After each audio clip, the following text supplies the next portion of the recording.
Welcome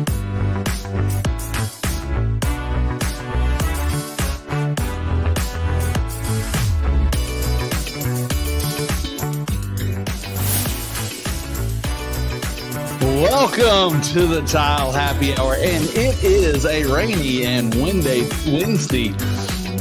No, it is not. I'm confused. It is a rainy and windy Tuesday evening, 8 o'clock. I have not been drinking yet, I promise, but I cannot promise for my good friend John that's here. The weather's got me all in a mess, John. I can't even talk tonight. What's up, Craig? Yeah, you know what? Here in New York, it is crazy raining too. So we're in a similar situation, I think. Yeah, I tried to call it Wednesday, but it's not Wednesday. It's windy. Windy. We're under a tornado warning. Yeah, there's a lot going on in the tri-state area here.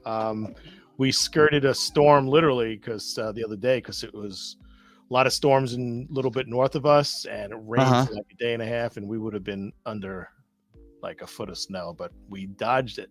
So I'm happy. Nice. Don't tell my wife. She is praying for snow. They did, for some reason, let them out of school today because of a wind warning, which I've never heard of. But really? Regardless, it's Tuesday night, and Tuesday night is tile night. That's when we're here to talk about anything, everything in the tile industry. We hope everybody's having a good night. Those out there watching on our many platforms, and I think we finally, both of us, got Instagram Live up and going, so hopefully we can see some friends over there and leave some comments. And YouTube is up and running. We've got X, formerly Twitter, up and running, and running on John's Instagram, which always has some good traffic. So welcome to the Tile Happy Hour. If you have anything you want to talk about tonight dealing with the tile stone industry and how John looks or how I look, jump in. This is your show, not our show, but it's your show. We want to talk about the things that you want. That's true. Well, hey, this is John Tedisco. This is the Tile Happy Hour here at my cohort and co-host, Craig Cahoon. We do this every Tuesday night at 8 o'clock, and we have a lot of exciting things happening on tonight's show and future shows. So definitely tune in with us. We have some on-the-road shows. We're going to be out there in the stratosphere, broadcasting from different places and from our studios, my home studio here on Long Island, New York. And Craig, where are you at? I'm in Raleigh, North Carolina, the heart of the South, and one of my favorite places to be. It's just a beautiful, beautiful town, city, I guess. I don't know what the dividing line between town. It's not probably near as large as where you are, but Raleigh is the hub of excitement. And in my world and in my studio here, it is the tile hub of the wheel. Here's what we do. Well, you know what? It's really cool. Now we're cranking along. Believe it or not, it's January 9th. We're moving. The year has started, and I know we typically start off in a pace that, January is moving along, but next thing you know, it's January, it's February, it's March. So we're happy to be here. We want to know where you're watching from. If you're watching from Instagram or X or YouTube, wherever you're at, or LinkedIn, send us a message, say hello, ask a question. If you're watching this after the show has broadcast live, we'll still respond to your question. So if you have a comment or a question, be it technical, be it just admiring Craig's glasses, whatever it is, just send us a note, and we would love to join you. So Craig, today is Technical Tuesday or Tech Tuesday, or I like to call it Taco Tuesday, but whatever. Well, we just had tacos at the Cahoon house. So normally Tuesday is Taco Tuesday for us, but it was also, we talked about it last week, and, we kind of just do a technical show. I talk technical 24 hours a day, 7 days a week. And I'd love to get everybody's opinion of having a monthly technical show. What do you guys think about that? I know that we got a lot of different people, from designers, architects, other vendors, distributors out there that watch us. Is that something you get behind and support and be a part of? And John, I can't remember if I sent this to you or not, but we've got some fans. I think if I'm pronouncing it right, the Lassos company, they I'm not sure who's doing the comments, but that's the company. They jumped in the comments in our backsplash episode, and they said, hey, they'd really love to be a part of the show, and got a few people they'd like to get on and have like a round table. And I told them, hey, send me an email. Let's get together and plan it. And so I'll throw that out there to you, John, if I didn't ask you, because you have to approve it too. But everybody else, do you think that'd be a good time kind of talking through, I don't know, maybe any situation, all situations, or tearing up something with a group of contractors or technical people? How do you feel about that, John? I think that's cool. I mean, anything tile, I'm up for. And actually, I just got a message. I don't know if it came through on you, but somebody 3x for ARC wanted to know about sealing. What's the difference between sealing and enhancing sealing? I guess they mean, what's the difference between a regular sealer and a enhancing sealer? So I guess that's a good tech question, right? Yeah, that's a great tech question, and it kind of fits, because right now I actually did a sealing. If you could look right there, there's sealing samples on my work desk behind me, and I'm a little high because some sealers have a smell to them. If you're familiar with the old-fashioned solvent-based sealers, you can have problems driving home after that. I only used a little bit, but that's a good start, right? When you're talking about sealers, there are two basic categories, right? If you're in the industry and you're talking tile, you're like, oh, is that ceramic or is that porcelain? If you're talking sealers, what do you say? Is that this type of sealer or that type of sealer? Thinking solvent based. I don't know. You talk about it that much, but I think the question, I think it comes down to when you're a contractor and you're choosing your sealer, or you're a homeowner just trying to educate yourself. The biggest thing between the types of sealers, and this is really nerdy, but there are two main types of sealers. It's the solvent-based sealer and the water-based sealer. And all that means is a delivery system for the polymer that actually does the work. So the polymer, just think of it as the cowboy that rides in, and he does the work, but the horse is either solvent or water. You like that analogy, John? I'm blown away by that. That's yeah. I'm saying myself. What happens is the solvent-based sealers, either riding in on a horse or riding in on a donkey, one or the other. Yeah, it's riding in on a horse. But normally those solvent-based sealers are a chemical that smells. You think of acetone or xylene are the two most popular. But the good thing about that is they penetrate. They're small particles, so they penetrate quickly, and they normally dry very quickly. The downside is they have a smell to them. They don't meet the VOC. Most of the time, they don't meet any VOC requirements. I think I'm going to say this out loud, and people just ride me in the comments if you don't agree with me. But years ago, solvent-based sealers worked better than water-based sealers. But now technology has increased to the point where water-based sealers are just as good. They do take a little bit longer to evaporate, because water evaporates slower than acetone or xylene. But the sealing properties, the polymers that are riding on that water horse, they'll protect your stone just as good. So that answers kind of the first question, is what type of sealer. And actually, I just wrote this in my training document that we're doing this month, is if you don't know the difference between the two, choose a high quality water-based sealer is my suggestion. So when the better sealers came out, they were solvent based, and the negative is the negatives are the smell. And the potential, the off gassing, it's arguable, but is it healthy or not healthy?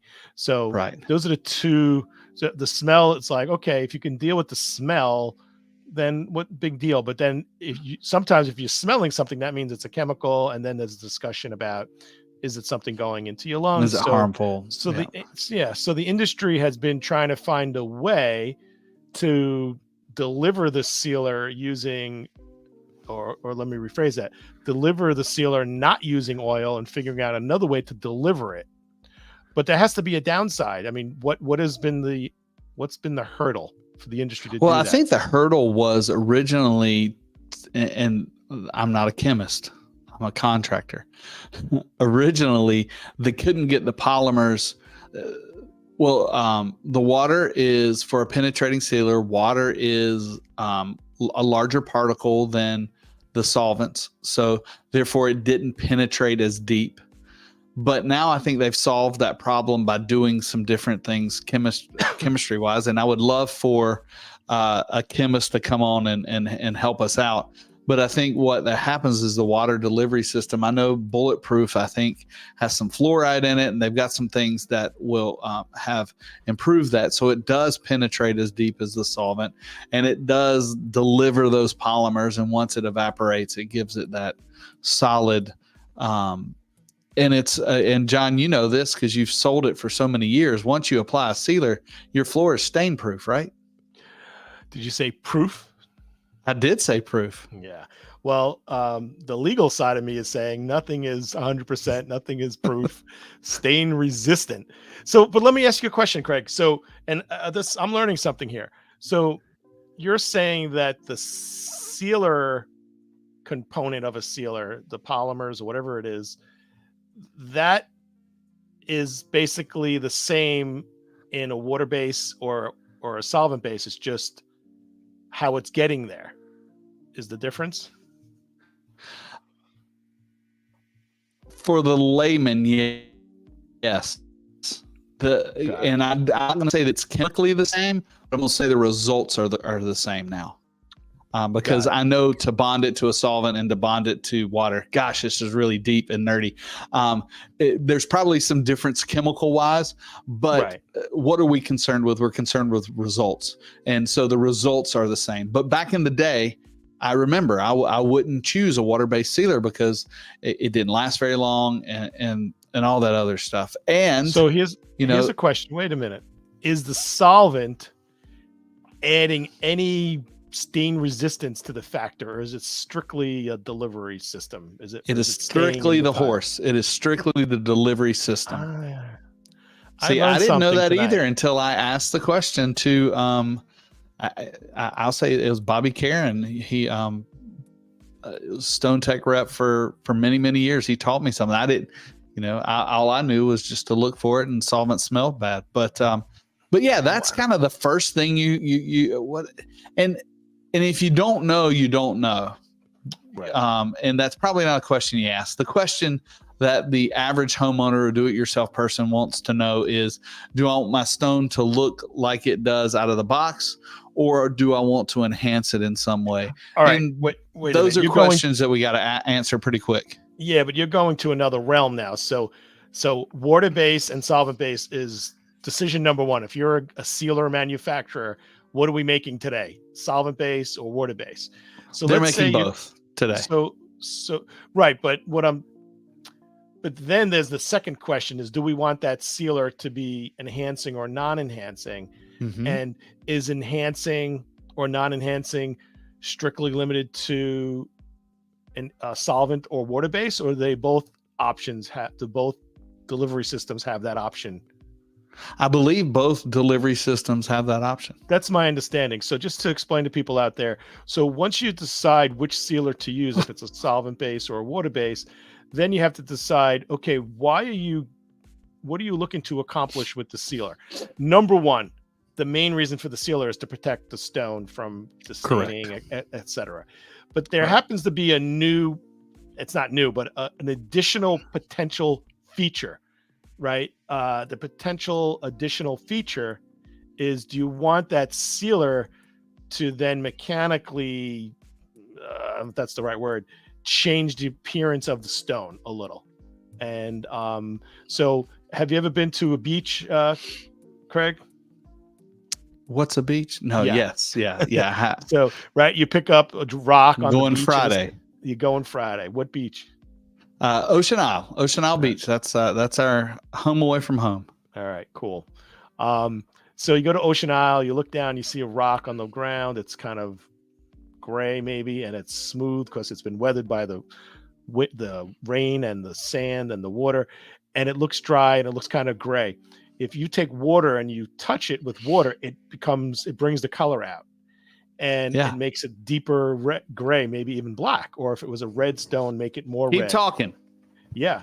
And so what happens is enhancing sealers will not only protect the stone, but it could also make it look wet and stay wet looking.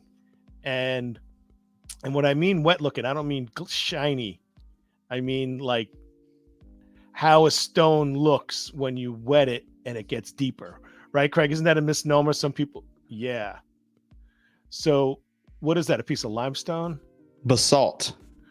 Basalt is very soft, right? Very soft, very porous. That's the front. And I always tell clients, if you want to know what an enhancing sealer will do to your stone, just like you were saying, get some water. So what I just did is I had this on my work table, as I said before, and I've got water here. And that's just a little bit of water on that basalt sample, which will show you. Now, it's going to dry pretty quick because, like you said, it's very porous, and air is getting in there, and it's drying out pretty quick. You can see it changing in front of you. But when you have the sealer on it, it stays that wet color. Well, interesting is that I'm noticing that it's taking a while for that to fade out, and I'm going to attribute that to the fact that stone is really so porous that it's soaked in a lot of water. Yeah. I mean, there's hardly any water left on my fingers because it's like a sponge. It's like a sponge. And what happens when you have a sponge, you put it in water, it absorbs the water and moves it even up through the molecules. Same thing happens here with this stone. And when you're sealing it, so John, what do you think? Do you think a tile like this would take a lot of sealer or won't take a lot? That would take a lot of sealer. So is that still water that you put on there? Yeah, that's still water that I put on there. All right. So we're going to hold that up a little later maybe, but that's going to dry. The water's going to evaporate. And if that happened to be a sealer, a water-based sealer, it would also evaporate, but it would leave the sealer portion behind. It would leave the polymers behind. But the finish would not look dark. It would go back to looking at that light gray. We'll keep it right there. You can see it in the back corner there. All right, cool. I love having show and tell. That's good. Right. So so now you've decided, hey, I want my stone to look normal, or not normal, but let's just call it natural, or I want to bring out the natural, some of the stuff that's interior and give it that wet look. You also can change the sheen. They make some sealers that will give it a glossy sheen or a matte sheen or a high gloss. And those are just kind of things that will sit on top of the tile. It's still that polymer, still has a delivery system. But those sheens and the gloss and the finish changing, most of those are considered topical sealers. And topical sealers are fine. We don't use them as much in the tile industry because normally tile is for high traffic areas, and topical sealers, well, just like anything else, just like your hardwood floors, you can see wear patterns in them after a while. Yeah, I rarely recommend a topical sealer. I mean, back years ago, that was all sealers were. Silicone sealers were the original types of sealers. So you would buy a sealer, it would be topical, and it would protect the stone to some degree, but there were major downsides. If it's on the floor, it can show wear patterns. If it's on the wall or floor, it could also actually yellow with some sun, perhaps, right? And then it could also most of them weren't UV stable. Yeah, correct. Yeah, and then it could also flake off, like when you get a suntan, and then later it like flakes off, right? Yeah, so delaminates, absolutely. Yeah, so topical sealers are really old school. I really don't recommend people to use those at all. And you certainly don't want to apply a sealer to a non-porous product. Did you ever get that question, Craig? People, I have a porcelain, I want to make it shiny. Yeah, I will get that question a lot. Like, I got a matte porcelain tile. If I add this gloss sealer to it, can I make it shiny? And the answer is no. It won't. There are different treatments you can do, but they're all topical, and it's similar to like waxing a vinyl floor. It's going to show wear patterns. It's going to not something we recommend. Pick the finish you want when you pick your tile. Right. Yeah. There's no way you could. Not only can you change your finish. I mean, that's a common question, right? People have a matte porcelain. They say, "Hey, when I mop my floor with water, it looks nice and shiny, and I like that look. Can we keep that look?" You cannot keep that look. And do not listen to any commercials like on TV we have Mop and Glow and they're saying use this on porcelain and that's a horrible. I don't know how they get away with that. I've seen those commercials. No, I mean, you'd have to do it every day to keep it. I don't see that's a sustainable thing. And there's, I was a contractor for years, and doing a porcelain tile project, you don't necessarily need a sealer, but over the years, I've often found that if you do apply a sealer to a porcelain system, it can bond to the surface, and it can help in some cleanability. Now, porcelain, as we all know, if you're watching this show, you probably know that porcelain is considered impervious and nothing can really penetrate it. So nothing can stain it. But when you have a barrier on top of it, and even a penetrating sealer can get into the pores, the topical pores a little bit, it helps with some cleanability. Is it necessary? No. Is it cheap insurance? Yeah, sure. I mean, if you've got a little bit extra money and don't want to mop as often or want to have an easier time at it, it can help. See, you know what my problem with that possibility is that since not much of the sealer can go into the tile, it's not going to go into the tile at all, maybe in a microscopic pores on the surface. You have to really apply it right. And then, so now you're really risking not cleaning it up properly and then leaving a haze on that on that porcelain. So I'm not a fan at all of ever putting a sealer on a porcelain tile. There's an argument for polished porcelain because it's so weird that you would think polished porcelain is sometimes, it's the pores of a porcelain are like this, right? And my understanding is that if you polish it by grinding it, sometimes it can open the pore up a little by grinding down. It does. And there are some factories that say you should seal a polished porcelain. Most of them now say you shouldn't because I guess they figured out a way of polishing it differently. But that is possibility. The pores are closed, and when you grind it, because you're polishing a porcelain in a mechanical way to make a matte into porcelain, it opens up. That's the only time I would consider it feasible to use a non-enhancing sealer on a porcelain tile. Other than that, I am not a fan. I think it's too risky, really. You do have to install it correctly. It's one of the biggest fails that people do with sealer is trying to do it all in one coat.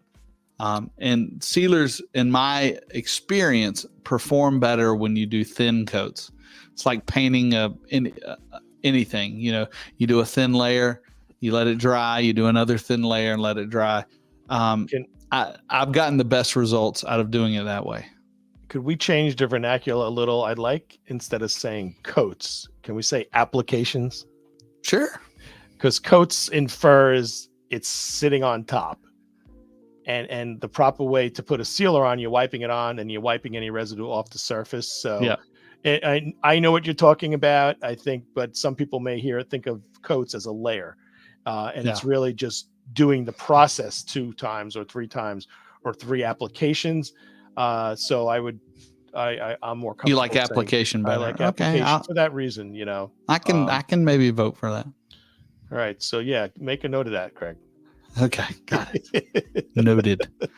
Noted. But sealers are I tell you, the combination I like the best, and is our bulletproof sealer, which is Stone Tech from Laticrete, and they have a cleaner that is combined with it. And the reason I like the two together is the cleaner has a little bit of sealer in it. So every time you clean your tile, your system, you're kind of rejuvenating that sealer on there, which helps with the longevity and the maintenance.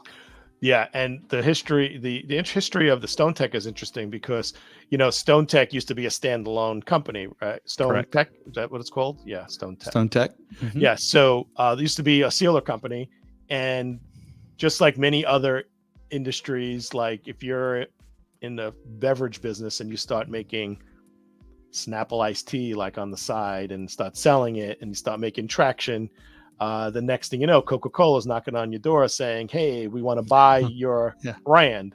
And so that's, I think, in a very loose way, what transpired with Stone Tech. They were so successful. Their sealers, their products are really top notch. Matter of fact, I think the bulletproof is a gold standard in a sealer. Yeah, bulletproof is it's pretty technically advanced, and Stone Tech was developed by DuPont.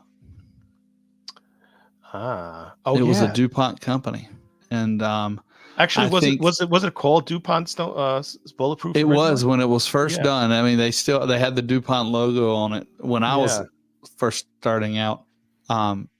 You know, and I know DuPont went through a lot of changes over the last 30 years, and so DuPont used to have a program that was. I know it's the same product, but they had it where you buy it, and you had the specific guarantee, and you'd have to get it registered, and you would register your bulletproof project. Really? Wow. Yeah, it was. I mean, the product it was more of a marketing thing, because there was paperwork involved and all that stuff. But yeah, they had like a specific guarantee, and you get it in writing, and so I'm sure the product is still the same. It's just as good. It's just they don't feel the need to, like, you know, sell it in that way anymore. Now that it went from Stone Tech, and now Stone Tech is owned by now it's Laticrete product, right? Just with the Stone Tech name. Correct. Now, what about coverage? Does a sealer that's water based coverage is going to be about the same, depending on the water-based, solvent-based will be about the same. The big difference in coverage is what are you putting it on? Like that basalt that is very porous, or a piece of granite. Right. You know, you're going to get probably 5 times the coverage on a piece of granite as you will that basalt, just because of how porous it is, and it's really the density of the material. Well, granite is so dense, right? And people use it on kitchen countertops, not as much. That used to be the gold standard for countertops. That was granite. And it's interesting. I always recommend people to seal the granite with a non-enhancing sealer, like a bulletproof, 100%. But granite happened to be so dense that you could often get away without, you know, sealing it at all. And so you could put like an inferior sealer and never have a problem and say, oh my God, that sealer was incredible. But it actually wasn't necessarily the seal. It was just the granite. That's right. But the thing is this, you can't ask for a more demanding environment though. You have a countertop. Oh yeah. Where you have heat and you have oil and you have cranberry juice and knives and everything. So it's really a demanding scenario. So you're really putting it to the test, right? Mustard and tea. Yeah, I beat the crap out of our granite countertops. I'll cut vegetables directly on it. It's chemicals. It doesn't matter. We'll clean it with anything. Right. So if granite was in an application other than a countertop, I would say I wouldn't even bother sealing it, but countertop, you have food, you have introducing all these different things, right? What do you think one of the most porous, somewhat common food item is? Not porous. What's the most dangerous thing to use on something that's, mustard or coffee or cranberry juice? Anything acidic if you're going on top of polished stone. So right, but that speaks to etching more than staining, right? correct, yeah. But it's still, a novice would call that a stain. But as far as staining, I don't know. Well, if Oil, you were to take a probably piece oil. of limestone and test it, and you had to pick like 5 different things to put on top to see if it's stained, like what would you pick out of your refrigerator? Well, I've actually, I got a video on this on my YouTube channel. I picked, as my control sample, I picked water, Okay. which water stains even though it evaporates completely and it's clean. But Coca-Cola, vinegar, wine, and Mustard? oil. And oil, okay. And oil. And out of those, the one that migrated the fastest and stained the worst was balsamic vinegar. Oh, really? Yeah. So balsamic vinegar is great product, right? It's like a wine, but it's been aged to the point where It's very thin. Used to be a lot of volume, and it evaporates and gets smaller and smaller and smaller, and it keeps evaporating and evaporating, so it leaves the compounds last. So, right, the expensive balsamic is 20, 30 years old. It could be, a lot of money for a little jar. From Walmart, it's probably not that old. If you get in a $5.99 bottle of balsamic, it's a day old, right? I use so much balsamic I can't afford 30-year-old balsamic. Nah, but between that and oil is the bad thing about oil. Sometimes you don't see it. You set down a plate and it's soaked through, and we use paper plates down here. Sometimes it soaks through the paper plate and it'll stain. And getting oil out, I mean, removing any sort of stain from a stone is Russian roulette, and odds are you're going to lose. It can be done. Professionals can do it. The odds of it ever looking 100% like it did are pretty slim. All right, so I want to hear Craig Cahoon's homemade recipe for poultice, and tell people what that is. Oh, I don't have a homemade recipe. I go to Home Depot and buy it. Home Depot buys it. But poultice, even with poultice, and I've used commercial grade poultice that we used to stock in buckets, and I've used the stuff from Home Depot. It does work. It does make stains go away, and all it's doing, and I don't remember what it is. I think it's a baking soda component. Yeah, it's like that. You make it almost like a dough or a paste, and then you tape it off and make sure there's no air escaping from it, and it will draw, and that's DRAW, draw the stain out of the stone. Depending on how bad the stain is, you may have to do it multiple times. It'll soak it up, and then you remove it, and then you soak it up again. But most of the time, if you know where the stain was, you can still say, "Oh, there was a stain there." Now, somebody walking in for the first time may never see it, but if you know it was there, then you know it was there. Yeah. Well, my understanding with a poultice is that it sends wetting agents into the stone. Right. So you're making this paste, and I think you could do a homemade version. I think it's baking soda and something else. It's definitely something else. I've seen people do it from the grocery store. But you put this paste on a stain, and like you said, you put saran wrap over it, tape it up. So I think what that does is the moisture is not being evaporated. The moisture is not leaving into the air. It's going into the stone. And then I visualize it evaporating out of the stone and maybe bringing in some of the oil with it, right, and depositing it on the surface. I mean, I actually shared a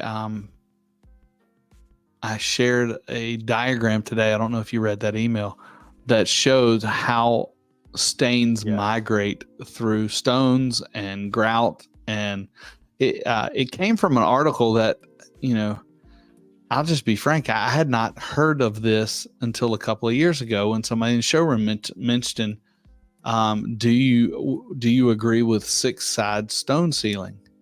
Have you heard? I've never heard of that term. You've never heard of that term? No. I hadn't either, but the term, what it means is you're sealing the top of the tile and the four edges. And the bottom. Because some of the leaching has gotten so bad, and some of the higher end grouts, the pigments are smaller, everything's smaller, and there's stuff migrating into the edges of the tile, causing picture frame effects. And actually, it was one of our showroom reps that kind of gave me that. I'd heard it being done, but I didn't know there was a name for it. I think that's a very rare and specific situation. Can you imagine you showing up to a job, Craig, and customer's like, "Oh, you're gonna seal all 6 edges of the stone, right?" You're like, "No, you're lucky I'm doing one." And That's right. And the time and the cost. Like, man, there's a upcharge for this, I think. At that point, you're just dipping it in a bucket of sealer and pulling it out. And well, you can't seal the back of it, or then your mortar won't bond to it. Well, that was my next question, but then it's only 5 sides you're sealing. Okay, well then maybe it is 5. I know. I swear that article said 6 sides. Well, I mean, it's not impossible for a setting material to stick to a sealed stone. You just got to be. No, it's not impossible, but I would worry about that. I would. Now here you're trying to protect the rare possibility that something's going to come through the back. You're gonna advance your odds there, but you're gonna decrease your odds of it sticking properly. Of a bonding, You definitely. I would choose bonding over. Stain. But it was. I said all that to say that it was an interesting article about how moisture moves through a system, and it was talking about how it's like high pressure, low pressure system, and a nozzle. The nozzle end is the grout joint, which causes the moisture to kind of funnel up through the grout joint, and which therefore causes the picture frame effect, because when water migrates, it moves, it carries something with it, just like we talked about the sealer. It's carrying contaminants with it, and the most prominent contaminant is from concrete. Lime. Trivia question for you. Is it not lime? Efflorescence, yeah. I mean, oh, okay. The lime is calling the is causing efflorescence. Yeah. The lime a lot of times causes that efflorescence. But I thought that was pretty neat how it showed that moisture highway, that mitigation of the moisture or migration of the moisture, and it's carrying those salts, and it's using that grout joint as the on-ramp to getting it, and then it goes into the porcelain. Or not the porcelain, but the stone, and it picture frames the stone. I thought that was a great that was a good illustration. That was a good graphic. And just to explain it a little more, so it showed the cross section of a tile, and it showed the substrate, and it showed arrows pointing up, and moisture could go in the middle of the tile to the top of the tile, but the path of least resistance is through the grout joint, so more of it's going to come together at the grout joint. So that's why it kind of presents itself as a frame around a stone, as opposed to being like evenly dispersed. And I see Craig's frantically trying to find it on his computer there. Am I correct? Yep. Yeah. So, well, I was trying to find it, but my I am working the computer too hard. It was. Yeah, you got a lot of things happening there. It was creating some lag. So well, that's a good technical thing. Efflorescence, right? People drive past a building it could even be brick, right? And people see like white haze. And that's really, if you're an architect or a designer, you're designing a building exterior, especially with a dark material, you really need to mitigate that somehow. I will say that concretes and mixtures have gotten better, so the efflorescence issue, especially in the tile industry, has gone down significantly. Most, we used to have big problems with it in the cement for mud beds, and even some of your lower end thin sets would create efflorescence. Now that's pretty much gone away. But you still can get it if you have an exterior application on a concrete wall. it can happen. But it's gotten there are ways to mitigate it, and one of the keys is keeping moisture out of your concrete systems. And I'm yes, and I'm assuming also some of the ingredients in there are no longer, there are some sort of chemical or plastic or polymer.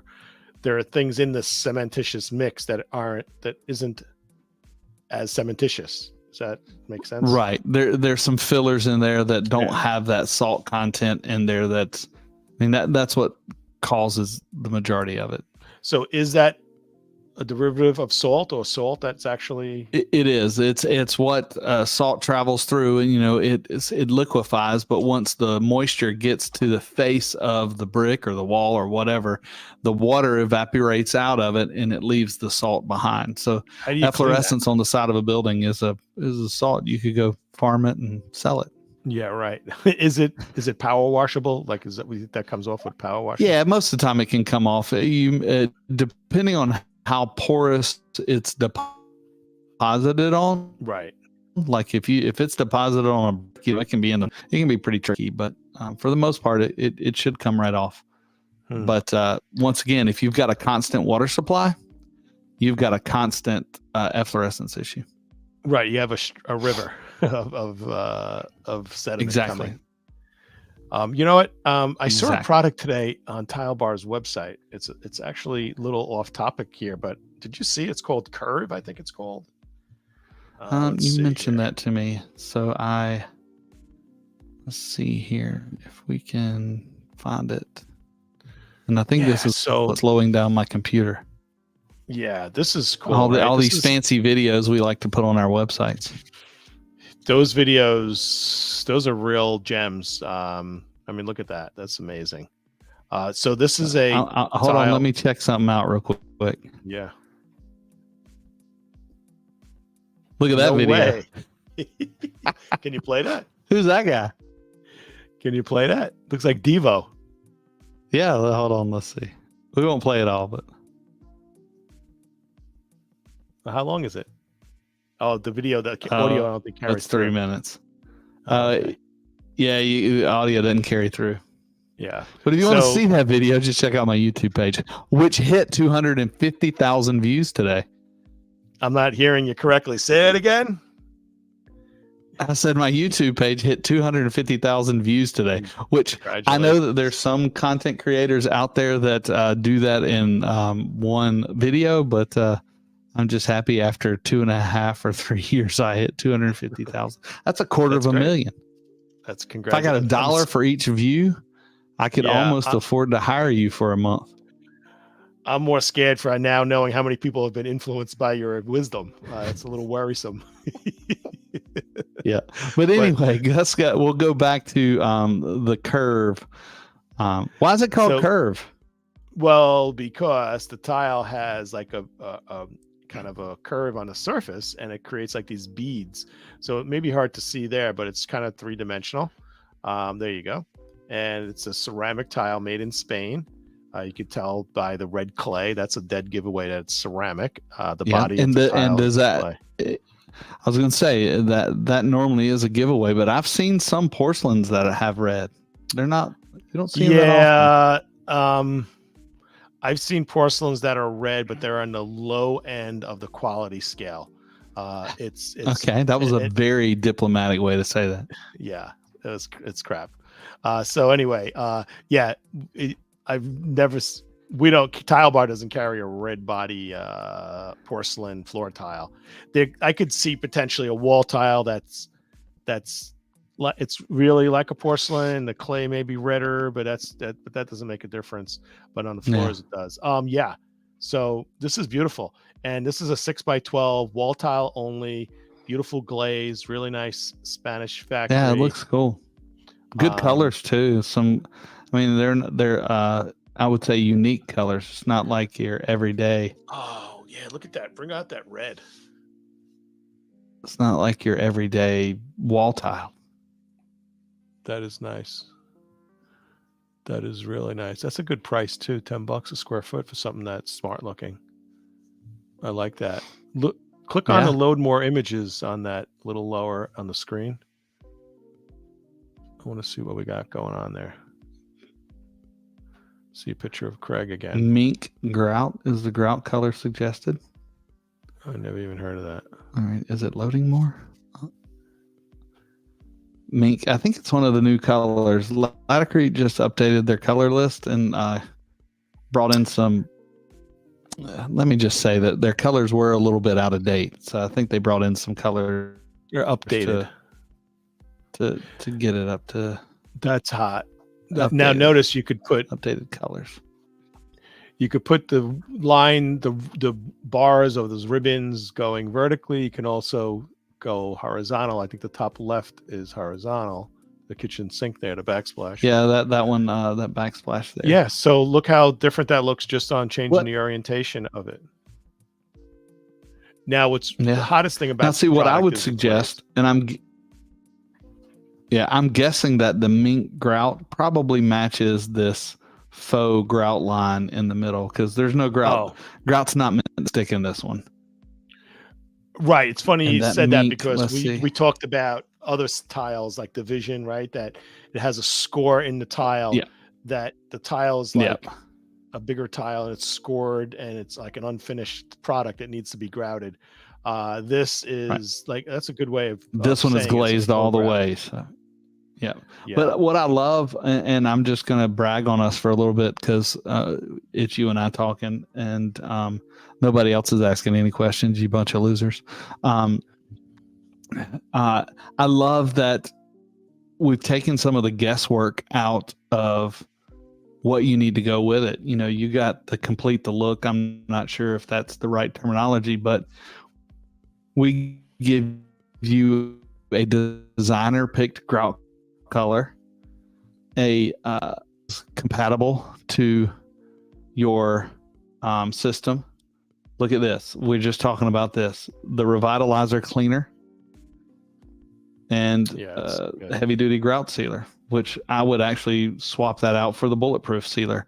Even though this is a glazed tile, you know, is it crackled at all?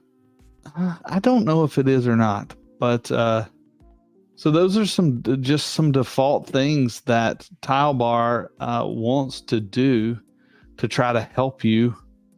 If you maybe you don't have a designer, or maybe you you're working through this on your own, and you know, we try to answer those questions for you, help you out. Yeah. What'd you think of that line? I love that. I saw that. Seems like I saw that when we were just bringing it on or something like that. But I think it's cool. I love the colors. Yeah, the colors are it. Now, being that it's on a red body Bicator or twice fired ceramic tile, someone may say, well, why don't you just make it porcelain? Because porcelains are good, even though it couldn't be used for the floor because of the three-dimensional part of it.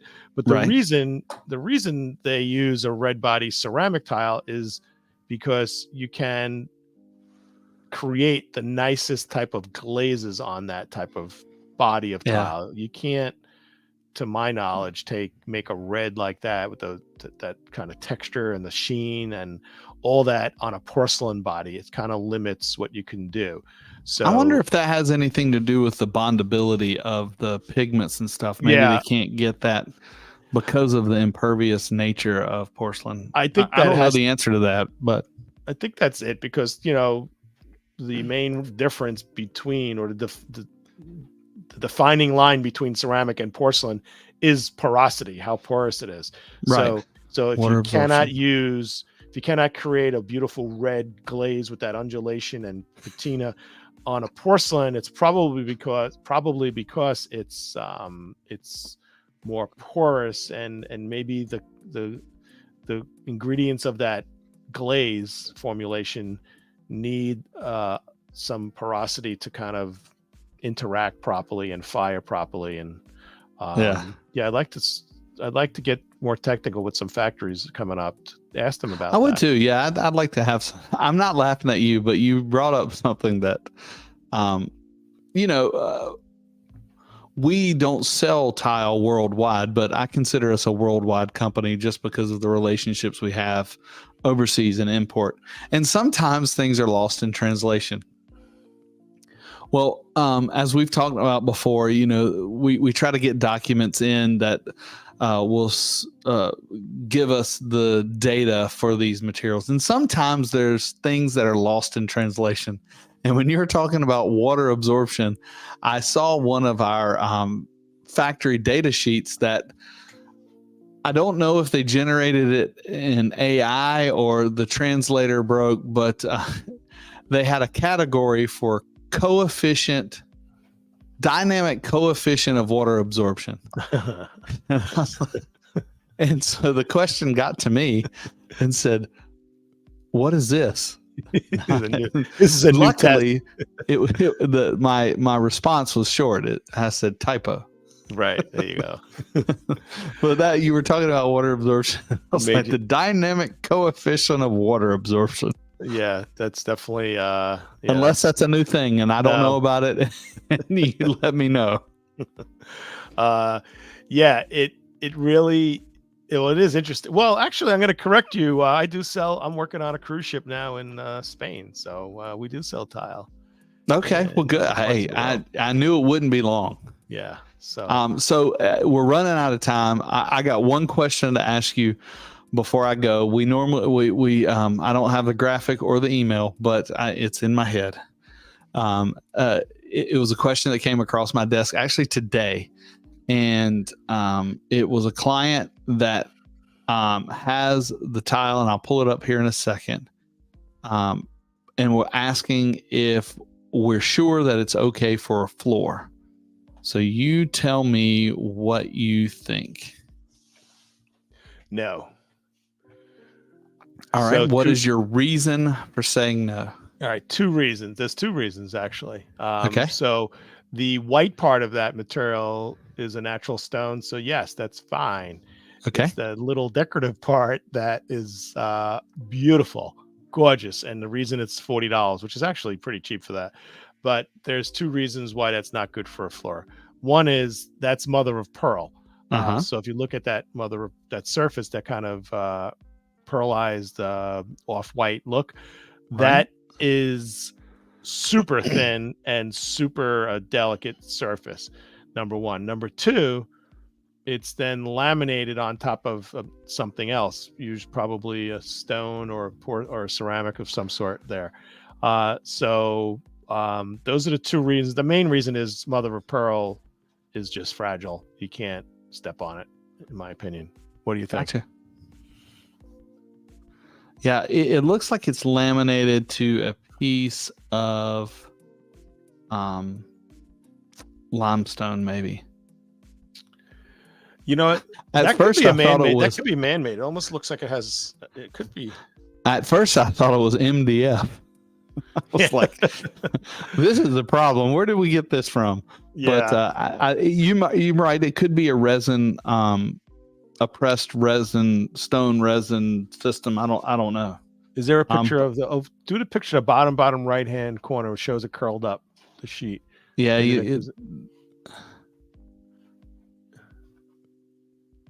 Doesn't it look like MDF or what you would think of? It looks like the inside of a Reese's peanut butter cup. I don't know what that is. I was thinking Rice Krispie treat or Twix bar. Well, we're on the same page. Yeah. Well, folks, we're gonna end on a low note here. We're talking about candy, and, but I don't know. I thought it was a great question. But the answer mother of pearl is unique, and I guess it's closely related. Would you call it second cousins to a marble, even though it's different? But not geologically, but in maybe performance, perhaps. Performance wise, yeah, maybe, because geologically it's a shell based, isn't it? Yeah. I forget what you call it, a crustacean. Yeah. All right. Is that right? I don't know. No, crustacean would be crustacean. I don't think so. It's like a crab. Yeah, right? Now we're going downhill fast. Yeah, we're going downhill fast. So we'll say good night. Yeah, well, hey, this has been cool. I love talking tech with you. Whoever's interested in tech, glad you stayed on for the conversation. Yeah. And we do this every Tuesday, 8 p.m. This is the happy hour, the tile happy hour with John Tedisco and Craig Cahoon. Talk about tile, grout, sealers, Twix bars, and also Rice Krispies and peanut butter cups. So this is John Tedisco. I'd like to wish you peace, health, and happiness. Well, hey, John, at the very end of I'm Not Blue Boy Gaming, thanks for tuning in. You're the only one that commented tonight. I appreciate it. I know we had some people out there. I saw the numbers on several different places. I was getting messages on my phone, but it was hard to me to do two things at once. I didn't. Raquel, love it. Thanks, Raquel, for tuning in. We appreciate everybody, and I love talking technical stuff. I'm not a designer, but I can fake it with the best of them. And so for those of you that did tune in, remember, we want to talk about things that you want to talk about. So send us an email, send us a comment. We want to discuss the things that maybe you have questions on, or you think the average public would like to know, because people are watching and people are kind of taking notes of what's going on in the tile stone industry. And we don't know everything, but we are a catalyst for conversation, if nothing else. And we love it. We look forward to seeing your comments, seeing you next time. Tune in next Tuesday. I think, John, we're going to have to talk about next Tuesday. I forgot to mention this to you. I may be going to Surfaces. Cool. Yeah, we do I've have never been before, and I think that's next week. Is that in Vegas? Yeah, or is it the week after next? Yeah, well, we do have a few episodes where we're going to be broadcasting some special encore presentations. Yeah. And so just pay attention, check it out. And follow us on all of our social media stuff. Here, I'll throw that up there real quickly. That's us. I'm Tile the World at several different places. And we're always posting stuff. We love hearing from you, and we love interacting with you. And we appreciate it. And I hope you have a great evening. Stay safe. If you're in the eastern part of the United States, we got a storm coming through, and let's keep always learning together, and let's tile the